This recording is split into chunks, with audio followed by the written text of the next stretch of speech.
Bismillahirrahmanirrahim. Assalamualaikum warahmatullahi wabarakatuh. Untuk video kali ini, temanya adalah requestan dari bapak saya. Beliau meminta saya membahas tentang teori Darwin. Bagaimana Islam memandang teori Darwin, dan apakah ada bantahan dari kaum agamawan, dari agama Islam itu sendiri tentang teori Darwin. Karena kita sama-sama tahu bahwasanya yang populer, yang sudah diajarkan di sekolah-sekolah, di bangku SMP atau SMA, itu bahwasanya teori Darwin menyatakan manusia berasal dari kera atau memiliki nenek moyang kera, seperti itu ya. Baik, kita mulai. Jadi karena ide konten ini dari bapak saya, dan saya ingin memberikan sesuatu hal yang terbaik untuk orang tua saya dan untuk anak saya kelak, karena saya yakin ketika saya membahas teori Darwin ini masih akan relevan sampai di zaman anak saya bisa melihat video saya. Jadi saya sampai membeli bukunya Darwin ini ya, The Origin of Species, dan kita akan coba bandingkan dengan kitabullah, kitabnya Allah Subhanahu wa Ta'ala. Dan ternyata saya temukan ketika saya baca dan saya riset kecil-kecilan dari buku dan dari internet atau dari sumber yang lainnya, saya menemukan ternyata ada kebenaran di dalam teori Darwin. Apakah kebenaran itu? Kita akan coba bahas di akhir. Saya akan sebutkan ayat-ayat yang ternyata mendukung dari teori Darwin ini. Sebelum itu kita akan mulai dari pengenalan siapa Darwin, kemudian sejarahnya, bagaimana dia bisa mencetuskan teori evolusi, bagaimana Darwinian atau sebutan dari orang-orang yang mengagumi atau ngefans gitu ya dengan Darwin tentang teori evolusi, bagaimana upaya mereka untuk meyakinkan dunia, meyakinkan kaum ilmuwan, masyarakat luas pada umumnya bahwa teori ini benar. Baik, sebelum kita mulai masuk ke pembahasan teori Darwin yang sangat populer itu, yaitu evolusi manusia berasal dari kera, jauh sebelum itu kita akan membahas penciptaan alam yang populer juga di disiplin keilmuan di zaman kita ini. Yang diajarkan adalah teori Big Bang, yaitu dentuman besar. Ada suatu partikel atau sesuatu hal yang sangat kecil tiba-tiba meledak, dan kemudian dentuman atau ledakan itu menjadi kepingan-kepingan kecil seperti planet, tata surya, langit dan bumi dan sebagainya. Itu adalah teori Big Bang yang dikemukakan oleh ilmuwan-ilmuwan barat yang menjelaskan apa awal mula atau bagaimana awal mula kehidupan ini dimulai. Dan teori ini juga disetujui oleh Darwin. Artinya Darwin meyakini teori ini benar. Selanjutnya kita masuk ke kejadian makhluk hidup. Bagaimana makhluk hidup itu awal mulanya tercipta atau awal mulanya ada di dunia ini, wabil khusus di bumi ini. Masyarakat barat menyatakan bahwasanya makhluk hidup itu muncul secara spontan. Jadi tiba-tiba ada, seperti dentuman yang tadi itu, Big Bang, tiba-tiba ada dentuman besar, dan kemudian jadilah dunia ini, bumi seisinya, kemudian langit, bintang, bulan, dan lain sebagainya. Semuanya secara spontan, baik itu kejadian alam semesta, begitu juga kejadian makhluk hidup yang ada di isinya. Kemudian juga ada yang menyatakan waktu itu di Perancis ada seorang petani gandum yang membawa hasil gandumnya dan kain kotor yang biasanya dibawa, yang biasanya dipakai untuk membawa gandum seperti itu ya. Kemudian di satu lumbung gandum, kain kotor itu tertinggal oleh petani. Setelah itu selang beberapa bulan, petani itu kembali ke ladang gandumnya dan ternyata menemukan tikus di sana. Kemudian petani itu berpikir bahwasanya kain kotor dan gandum itu jika dibiarkan lama-kelamaan akan menjadi tikus. Ini juga yang disebut dengan teori abiogenesis yang diperkenalkan pertama kali oleh Aristoteles. Jadi semua makhluk hidup atau makhluk hidup itu berasal dari sesuatu yang tidak hidup. Organik berasal dari yang anorganik. Jadi Aristoteles itu menyatakan ikan dan katak itu berasal dari lumpur. Kemudian cacing berasal dari tanah. Belatung berasal dari daging yang membusuk. Itulah teori yang dikemukakan oleh Aristoteles, dan itu juga yang dipegang teguh oleh masyarakat barat pada saat itu. Kemudian ada juga artikel yang menyatakan bahwasanya ada ilmuwan yang bernama Francesco Redi. Beliau adalah ilmuwan Italia yang hidup pada abad ke-17. Beliau melakukan penelitian tentang abiogenesis ini, maksudnya membuktikan ya, apakah benar teori yang dikemukakan oleh Aristoteles yang juga diyakini oleh masyarakat luas pada saat itu. Beliau mengamati satu wadah yang berisi daging. Beberapa hari kemudian daging itu mengeluarkan belatung. Kemudian beliau mencoba untuk melakukan penelitian sekali lagi dan mencoba untuk lebih teliti pada saat itu, dan menyimpulkan ternyata lalat mencium bau yang tidak sedap dari daging yang busuk. Kemudian lalat itu datang ke daging dan bertelur di sana. Akhirnya telur lalat itu pun menetes dan menghasilkan belatung yang akhirnya akan menjadi lalat. Baik, selanjutnya kita akan masuk ke teori evolusi Darwin, teori yang terkenal itu. Jadi kita akan coba jelaskan satu persatu pengertian dari evolusi itu sendiri. Evolusi adalah kata umum yang menyatakan suatu perubahan secara berangsur-angsur dengan waktu yang lama, baik itu secara fisik yang kelihatan ataupun secara genetiknya. Dan itu bisa terjadi karena seleksi alam atau rekayasa manusia. Jadi termasuk juga evolusi ini adalah anak yang baru lahir, kemudian dalam waktu 20 atau 30 tahun kita temui anak itu menjadi pilot, insinyur, guru, dan lain sebagainya. Itu juga termasuk evolusi.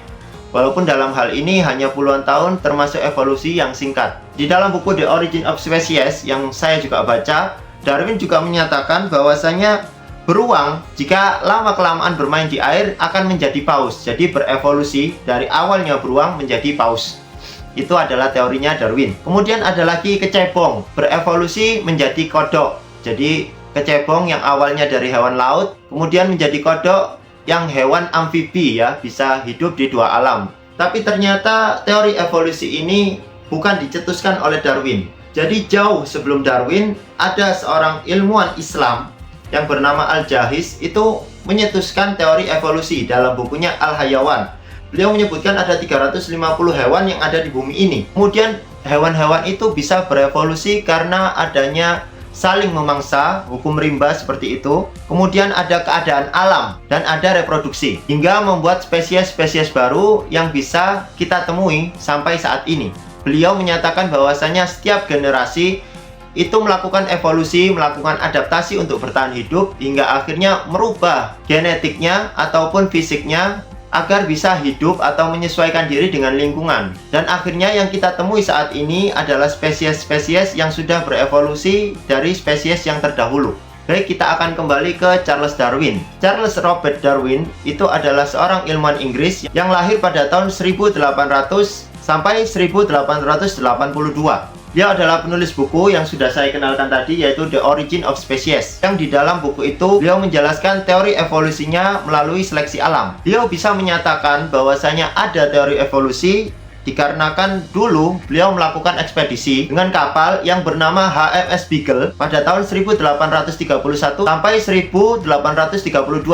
Atau ada juga yang menyatakan sampai 1835 di Pulau Kalatropis atau disebut Galapagos. Dan beliau ketika melakukan ekspedisi di pulau tersebut, fokusnya adalah untuk mengamati makhluk hidup di sana. Beliau menemukan paruh burung finch yang beraneka ragam di pulau-pulau tersebut. Dan ternyata paruh-paruh itu dipengaruhi oleh makanannya.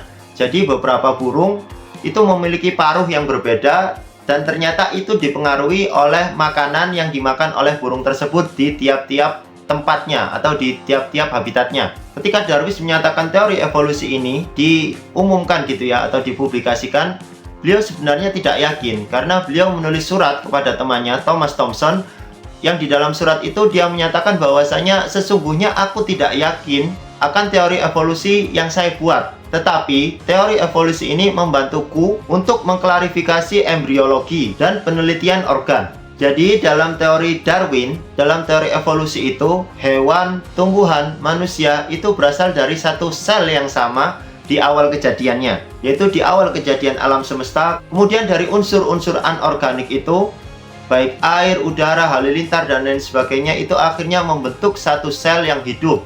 Dari satu sel yang hidup itulah semua makhluk hidup itu akan tercipta. Jadi satu sel itu berevolusi sampai menjadi spesies-spesies yang kompleks yang akhirnya kita temui sampai saat ini. Dalam teori Darwin, beliau menyatakan bahwasanya hewan udara seperti burung itu ya, itu asalnya adalah dari hewan darat. Dan hewan darat itu berasal dari hewan-hewan laut. Dan hewan laut itu berasal dari unsur-unsur anorganik. Jadi seperti air, udara, dan lain sebagainya. Dan kebanyakan memang unsurnya adalah air karena hewannya adalah hewan laut. Kemudian kita masuk ke sesuatu yang sangat-sangat fenomenal hingga saat ini, sesuatu yang sampai saat ini diperdebatkan, yaitu teori evolusi Darwin yang menyatakan bahwasanya manusia itu berasal dari kera. Apakah benar manusia itu berasal dari kera? Jadi sebenarnya di dalam buku ini, buku The Origin of Species, Darwin tidak pernah menyatakan bahwasanya manusia itu berasal dari kera. Tapi manusia itu satu spesies dengan kera. Jadi bisa disebut manusia adalah saudara sepupu atau saudara jauh, sejauh-jauhnya tetap masih ada hubungan dengan kera, seperti itu ya. Secara tidak langsung Darwin menyatakan seperti itu. Jadi manusia dan kera itu masuk dalam satu ordo primata, dan kemudian dalam satu kingdom, yaitu kingdom Animalia. Dan dalam kingdom itu ada kera, ada orang hutan, ada simpanse, ada gorila, dan ada manusia. Jadi di situ, di satu kelompok, ternyata kita satu kelompok dengan hewan-hewan tersebut. Kita memiliki satu nenek moyang yang sama sekitar 5-8 juta tahun yang lalu. Tetapi dari garis keturunan nenek moyang itu terdapat missing link atau mata rantai yang hilang. Jadi Darwin tidak bisa membuktikan apakah benar manusia ini satu pohon gitu ya, satu pohon keluarga dengan kera, simpanse, dan lain sebagainya yang sudah saya sebutkan. Ternyata ada satu mata rantai yang hilang di situ. Dan sampai saat ini Darwinian, orang yang menggemari teori Darwin, orang yang pengikutnya Darwin itu masih mencari satu mata rantai yang hilang itu. Ketika satu mata rantai yang hilang itu ketemu, maka teori Darwin bukanlah teori lagi, tetapi bisa masuk ke fakta ataupun hukum. Maka dari itu nanti kita coba jelaskan lagi ya, apa sesuatu hal yang dilakukan oleh Darwinian, orang-orang yang mengikuti Darwin berusaha keras untuk meyakinkan atau menemukan missing link ini. Maksudnya juga spesies yang sama, yaitu spesies hominid. Kita, manusia, kera, simpanse, gorila, orangutan itu memiliki DNA yang mirip. Bahkan di penelitian juga menyatakan bahwasanya DNA-nya mirip hampir 90%. Manusia dan kera. Dan para Darwinian menyebutkan bahwasanya manusia adalah hewan yang lebih maju. Manusia juga ternyata terbagi-bagi. Ada manusia yang rasnya itu bisa berevolusi lebih cepat, dan ada juga yang lebih lambat. Beliau menyatakan bahwasanya orang-orang Negro, orang-orang Australia aborigin itu evolusinya lebih lambat daripada orang Asia. Kemudian orang Asia itu evolusinya lebih lambat daripada orang Eropa. Baik, sekarang kita masuk ke prinsip-prinsip teori Darwin. Prinsip yang pertama adalah kehidupan awal makhluk hidup itu berasal dari air, dari sesuatu anorganik. Maka dari itu Darwin juga menyebut bahwasanya makhluk pertama adalah makhluk yang berada di lautan, kemudian di darat, dan kemudian di udara. Kemudian yang kedua, evolusi kimia dimulai dari atmosfer purba. Maksudnya bereaksinya bahan-bahan anorganik dengan energi halilintar, energi petir begitu ya, dan akhirnya membentuk senyawa organik. Setelah membentuk senyawa organik, kemudian senyawa organik itu berevolusi, yang senyawa itu adalah bakal dari terbentuknya sel makhluk hidup. Kemudian yang ketiga, makromolekul sel makhluk hidup itu terkonsentrasi dalam satu cekungan secara progresif. Dengan bantuan ATP dan enzim-enzim terbentuklah membran struktural. Dan membran struktural ini adalah kemungkinan terbentuknya sel atau makhluk hidup pertama kali. Prinsip yang keempat adalah kemungkinan bahwasanya kehidupan itu berawal dari makhluk hidup laut menjadi makhluk hidup darat. Yang keempat, perkembangan makhluk hidup berasal dari satu sel yang sederhana dan akhirnya berevolusi terus menjadi makhluk yang kompleks. Prinsip yang terakhir, evolusi terjadi karena seleksi alam oleh peristiwa mutasi gen dan kejadian-kejadian secara acak. Jadi menurut Darwin, munculnya spesies baru itu ada dua kemungkinan. Yang pertama adalah ada satu spesies khusus yang diciptakan sebagai pengganti spesies yang sudah punah dengan cara seleksi buatan, yaitu dengan perkawinan, kemudian percobaan-percobaan ilmiah yang dilakukan oleh manusia. Kemudian yang kedua adalah spesies yang berevolusi dari pendahulunya. Seperti yang sudah kita utarakan tadi, spesies awal yang tidak mampu beradaptasi dengan lingkungan maka akan punah. Jadi sebelum punah, mereka beradaptasi dengan cara evolusi, yaitu berubahnya struktur gen atau berubahnya bentuk fisik suatu spesies menjadi spesies yang lain. Jadi perubahan perlahan-lahan itu akhirnya membentuk atau membuat terjadinya spesies baru. Jadi dalam teori evolusi Darwin, Darwin juga menyatakan bahwasanya ada petunjuk-petunjuk yang mendukung adanya teori Darwin ini atau adanya teori evolusi ini. Petunjuk yang pertama adalah adanya variasi yang begitu banyak dalam satu keturunan. Jadi manusia itu walaupun terlahir kembar ya,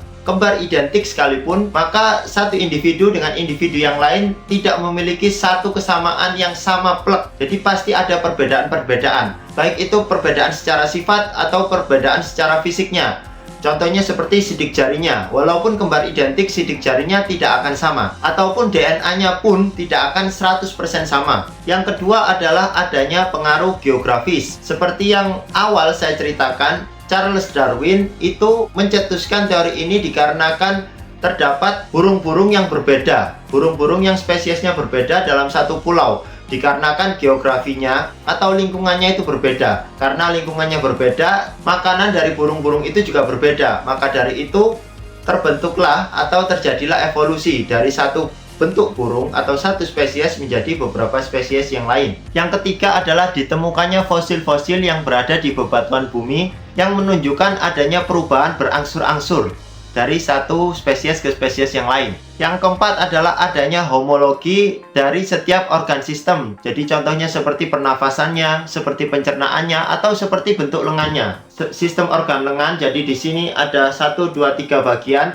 Itu juga ditemukan di anjing, ditemukan juga di kera, ditemukan juga di burung bahkan ya. Jadi dalam bentuk sayap, dalam bentuk tangan, dalam bentuk yang lain di makhluk hidup air misalnya. Yang kelima adanya data sebagai hasil studi mengenai embrio. Jadi kita lanjutkan sekarang, mengapa teorinya Darwin, teori evolusi ini sangat cepat diterima oleh peradaban barat. Bahkan sampai-sampai anak-anak kecil itu mengira bahwasanya teori Darwin adalah sesuatu hal yang fakta, sesuatu hal yang sudah terbukti. Dan teori ini juga merupakan pelajaran yang wajib ada di setiap kurikulum pendidikan, baik itu di Indonesia ataupun di luar. Kita pasti temui di masa saya sekolah dulu ataupun di masa sekarang, itu teori Darwin masih tetap diajarkan. Bahkan guru-guru di sana kalau tidak ingin menjelaskan terlalu rumit tentang teori Darwin, hanya menyatakan bahwasanya manusia berasal dari kera, itu menurut Darwin, hanya seperti itu, tanpa menerangkan bahwasanya ini hanya sekedar teori. Jadi belum sampai ke fakta, belum sampai ke hukum. Jadi ini masih berupa hipotesis-hipotesis yang masih terus diuji dan berkembang menjadi teori. Dan teori Darwin ini juga masih terus dikembangkan atau dipelajari, dibuktikan agar bisa menjadi sesuatu hukum, yaitu seperti hukum Mendel, hukum gravitasi, itu termasuk hukum karena sudah diuji dari awalnya teori menjadi hukum. Sedangkan teori Darwin ini ya masih sekedar teori, hipotesis-hipotesis, jadi kumpulan hipotesis yang masih dianggap benar. Yang jadi permasalahan itu yang sudah saya sebutkan tadi, yaitu ada missing link, ada satu mata rantai yang hilang. Jadi bagaimana menentukan A adalah kera, kemudian C adalah manusia, B-nya itu loh, B makhluk apa, peralihan makhluk dari kera ke manusia itu yang belum ditemukan sampai saat ini. Jadi kembali lagi tadi ya, terlalu jauh. Kenapa orang barat atau ilmuwan-ilmuwan barat itu pada waktu itu ketika Darwin mencetuskan segera menerima teorinya. Jadi pada waktu itu ketika Darwin mencetuskan, jadi kaum feodal dan pemuka agama atau kaum gereja itu tidak menginginkan adanya kemajuan dalam hal pengetahuan atau dalam hal ilmu. Kenapa? Karena dengan kebodohan itu akan melanggengkan pemerintahan orang-orang yang berkuasa pada saat itu, yaitu kaum-kaum feodal dan kaum-kaum agamawan yang saat itu sudah menjadi tokoh masyarakat. Bahkan mereka mencekoki doktrin-doktrin bahwasanya ilmu adalah racun dalam kehidupan. Ilmu juga dianggap sebagai maksiat dalam hal agama dan menimbulkan kemurtatan. Maka dari itu ilmu-ilmu itu dijauhi oleh orang pada saat itu. Dan doktrin-doktrin itu menyebabkan masyarakat harus patuh kepada penguasa, kepada kaum-kaum gereja, sedangkan para ilmuwan disiksa, dibakar, dan dibunuh pada waktu itu. Tentu saja tidak semua ya. Jadi ilmuwan-ilmuwan yang melakukan penelitian atau menunjukkan hasil penelitian, yang penelitian itu bisa berpotensi merusak kekuasaan mereka atau menggulingkan kekuasaan mereka. Jadi ketika ada ilmuwan yang mendukung dengan penelitian itu bisa meningkatkan kekuasaan atau melanggengkan kekuasaan, itu akan didukung. Sedangkan ilmuwan-ilmuwan yang menyatakan fakta dan dengan fakta itu bisa meruntuhkan kejayaan dan kekuasaan mereka, itu mereka akan dibunuh, disiksa, dan ditentang berbagai macam. Jadi keadaan ini dikenal dengan masa Renaissance. Jadi pada zaman itu juga kaum gereja melakukan pertarungan dengan Copernicus dan Galileo Galilei, yang akhirnya Galileo Galilei disiksa dan dibunuh pada saat itu. Dan selang beberapa waktu, Darwin menyatakan teori evolusinya yang menyatakan bahwasanya manusia itu berasal dari kera. Pada mulanya, para ilmuwan dan masyarakat itu mendukung gereja, dikarenakan mereka merasa gengsi atau tersenggol egonya karena masa manusia berasal dari hewan. Tapi kemudian mereka sadar bahwasanya kebebasan ilmiah dan kemerdekaan berpikir itu lebih penting daripada kita harus disiksa oleh kaum-kaum feodal dan orang yang berlindung atas nama agama, yaitu gereja-gereja. Akhirnya mereka lebih memilih untuk menyatakan bahwasanya baik, saya tidak apa-apa menjadi keturunan kera asal kami dapat merdeka dalam hal berpikir dan bernalar secara ilmiah. Dan akhirnya mereka mendukung teorinya Darwin. Baik, sekarang kita akan masuk ke sisi gelap teori Darwin yang dilakukan Darwin atau Darwinian, yaitu orang-orang yang mengikuti Darwin secara fanatik. Yang pertama adalah Otabenga, seseorang manusia yang hidup dalam sangkar. Jadi ketika Darwin mengumumkan teori evolusinya,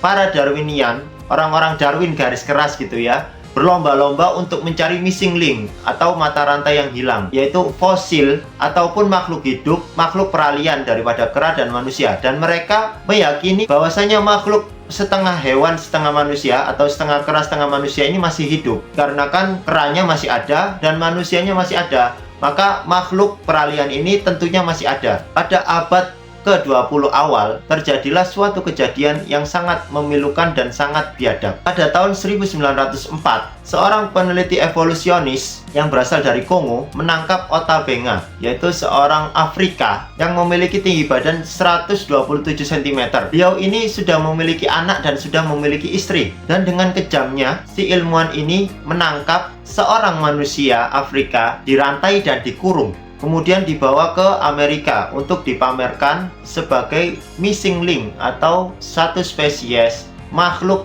yang sebagai peralihan antara kera dan manusia. Beliau dipamerkan di sana sebagai nenek moyang manusia bersama gorila, simpanse, orangutan. Padahal dia adalah manusia. Setelah dipamerkan, dia dimasukkan ke dalam kebun binatang, dikurung seperti binatang bersama binatang-binatang yang lain dalam kebun binatang dan dipamerkan di sana. Karena memang Otabenga ini adalah manusia, dia merasa tidak kuat secara mental dan kemudian memutuskan bunuh diri di dalam kebun binatang. Sisi gelap yang kedua adalah fosil bohongan. Fosil bohongan ini diciptakan oleh Darwinian, orang yang tidak mau kalah, orang yang tidak bisa menemukan mata rantainya Darwin dari kera ke manusia, akhirnya membuat fosil buatan yang disebut Piltdown. Dan Piltdown ini dipamerkan selama 40 tahun di suatu museum, yaitu di British Museum. Dan ternyata setelah 40 tahun, akhirnya kebohongan itu terbongkar.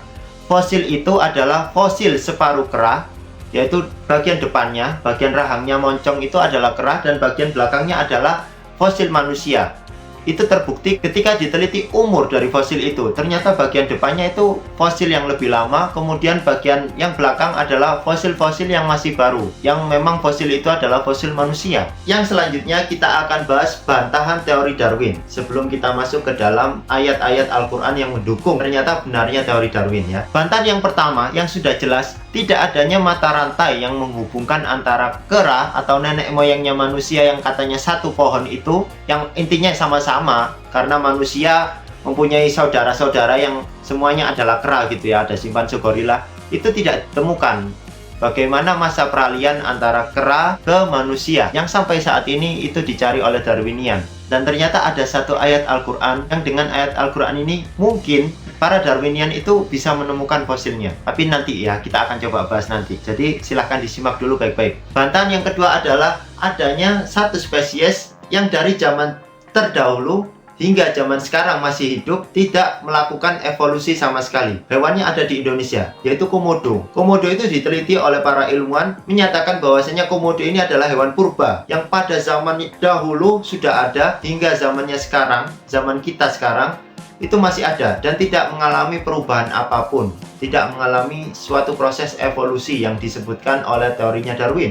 Yang ketiga adalah hukum Mendel yang menentang teori Darwin. Hukum Mendel itu berbicara tentang masalah genetik, bagaimana keturunan-keturunan itu bisa menghasilkan keturunan yang lain. Bagaimana suatu keturunan bisa mewarisi sifat atau genetik dari keturunan yang sebelumnya. Jadi itu silahkan dicari sendiri ya bagaimana hukum Mendel. Jika ini saya jelaskan juga, videonya akan terlalu panjang. Yang selanjutnya adalah mutasi, itu disebut sebagai salah satu bentuk evolusi. Jadi mutasi adalah perubahan genetik atau strukturnya gitu ya dari suatu spesies. Dan ternyata belum ada satupun mutan yang dapat hidup lama ketika melakukan mutasi genetik. Bahkan tidak ada mutan yang sempurna dan menguntungkan. Jadi mutan itu sudah tidak bisa hidup atau bertahan lama, tidak sempurna alias cacat, dan tidak menguntungkan alias merugikan. Jadi tidak terbukti adanya mutasi genetik adalah suatu evolusi, karena memang tidak ada suatu penelitian yang menunjukkan bahwasanya mutasi genetik itu berhasil sampai saat ini. Bantahan yang terakhir, teori Darwin itu menyatakan bahwasanya ketika satu makhluk hidup itu melakukan suatu kegiatan secara terus-menerus atau mendapati perilaku dan kejadian yang berulang gitu ya secara terus-menerus, maka individu ini akan menampilkan suatu perubahan yang permanen. Dan ternyata teori ini juga dibantah oleh ilmuwan juga, yaitu Weismann. Beliau meneliti seekor tikus yang dipotong ekornya dan dibiarkan hidup, kemudian dibiarkan untuk mempunyai anak. Ternyata anak itu tidak memiliki ekor yang pendek, tetapi ekornya juga panjang. Penelitian itu dilakukan sampai 21 generasi tikus, dan tikus generasi yang ke-21 masih memiliki ekor yang panjang. Penelitian ini juga membantah teorinya Darwin. Jadi kesimpulannya, suatu teori masihlah tetap teori sebelum diinduksi oleh fakta-fakta yang dapat diamati. Jadi teori itu tidak lebih dari sekedar hipotesis atau dugaan semata. Mirisnya, sampai sekarang teori itu banyak yang menyatakan teori Darwin adalah suatu fakta yang bisa dipegang teguh menjadi suatu keyakinan manusia bahwasanya manusia berasal dari kera. Benarkah manusia berasal dari kera? Bukannya Allah menciptakan manusia itu dengan sebaik-baiknya penciptaan? Bukankah manusia pertama yang diciptakan oleh Allah adalah Nabi Adam alaihissalam? Baik, sekarang kita masuk ke intinya, yaitu bagaimana pandangan Islam tentang teori Darwin. Bagaimana Islam memandang teori Darwin. Dan ternyata juga di dalam Al-Quran ada ayat-ayat yang mendukung teori Darwin. Pembahasan pertama kita adalah bagaimana alam atau dunia ini diciptakan. Saya akan juga masuk melalui pintu itu. Di dalam surat Al-Hadid, Allah Subhanahu wa taala berfirman, "A'udzubillahi minasyaitonirrajim. Huwallazi khalaqas samawati wal arda fi sittati ayyamin tsumma stawa 'alal 'arsy." Dia adalah yang menciptakan langit dan bumi selama 6 masa, kemudian beliau Allah Subhanahu wa taala beristiwa di atas arsy. Jadi yang menciptakan alam semesta ini adalah Allah, bukan yang